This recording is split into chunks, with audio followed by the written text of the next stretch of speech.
In today's Your Healthy Family, we're closing out Breast Cancer Awareness Month with a final word from Dr. Olga Menjin for anyone who knows they need a mammogram but is hesitant for any number of reasons. So if you're fearful of getting a mammogram, you need to know you're not alone. It's extremely common, and there's many studies that have been done on it. So stress about a mammogram is extremely common, and we just have to look at it as the big picture.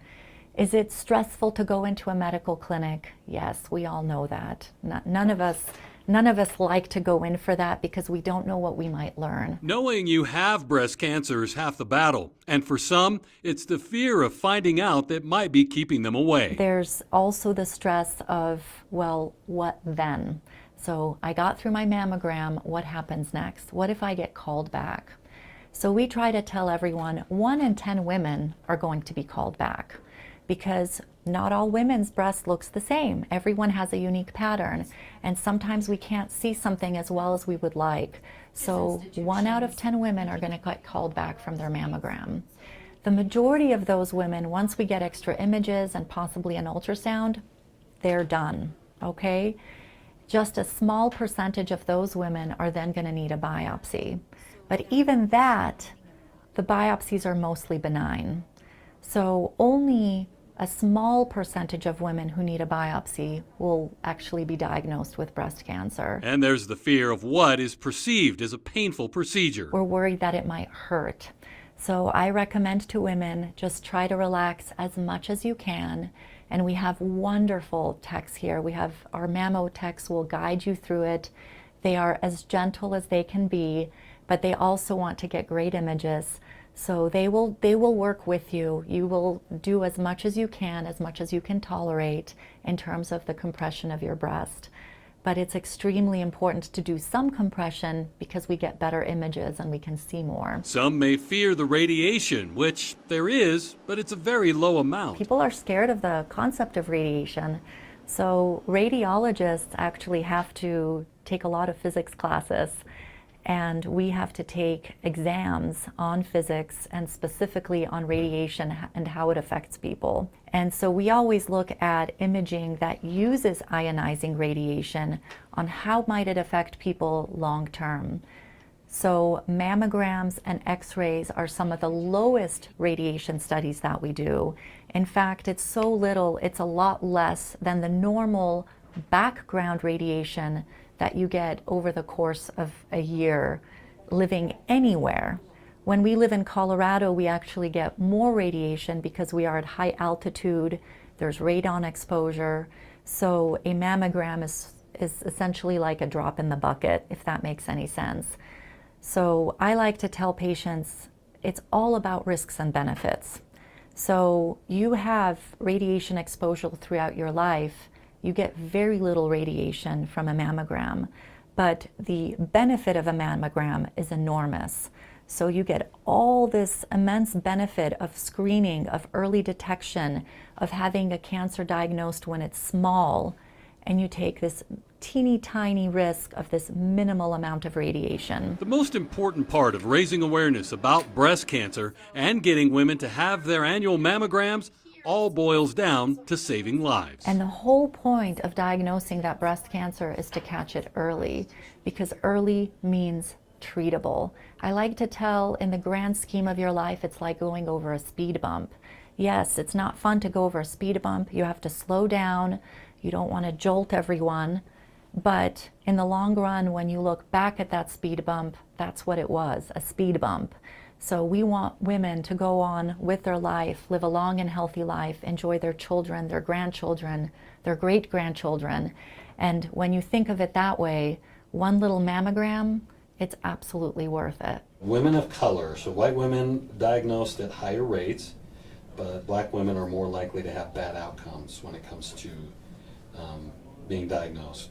Can you elaborate on this and your recommendations for women of color? So this is a great question. So healthcare disparity has been a topic of discussion in recent years because so many studies have been done on just part of our population. So recent studies have shown that although specifically Black women have lower rates of breast cancer than white women, non-Hispanic white women. However, their mortality rates, in other words, their likelihood to die from breast cancer, is higher. And there's a number of reasons that is the case. One of them is that we feel we're not doing as good of a job screening these women, so diagnosis is happening later. Another reason is that Black women are more likely to have what's called triple negative breast cancer, and this is a more aggressive type of breast cancer. And so because of these reasons, even though a Black woman has a lower likelihood of having breast cancer, she is more likely to die from it. So what the new recommendations are is for all Black women to have a formal risk assessment by the time they are 30.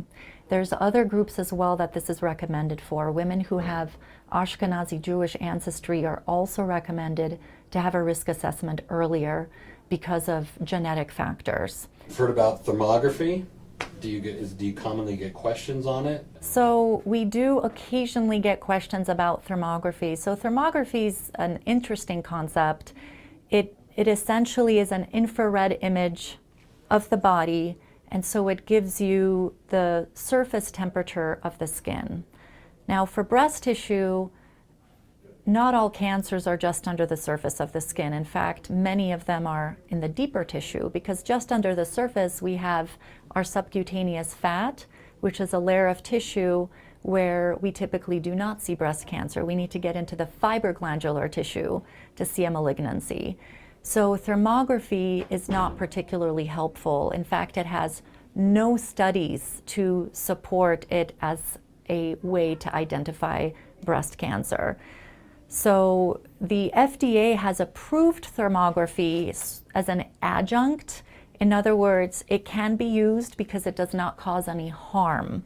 However, it is not FDA approved as a screening tool for breast cancer. It has been a problem for some patients because it's presented by the companies that do it as a screening tool, and it has been confusing for patients, I think. Patients like the idea that it's a whole body scan, that it seems holistic.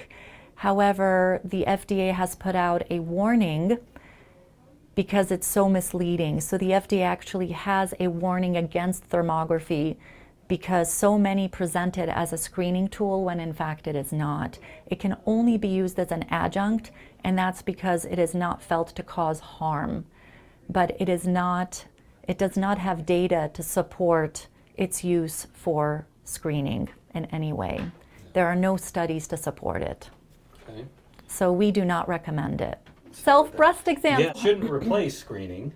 No, but they're it's so important. important. Okay, tell me why. Because think about it. You're coming in for a mammogram once a year and nothing is perfect. A mammogram is not perfect either, especially when you have dense breast tissue.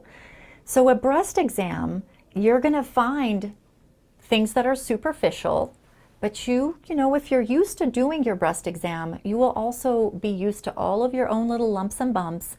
And I can't tell you how many women we've had come in who feel their own cancer. And it is an extremely important thing to do. And we recommend that women do it once a month.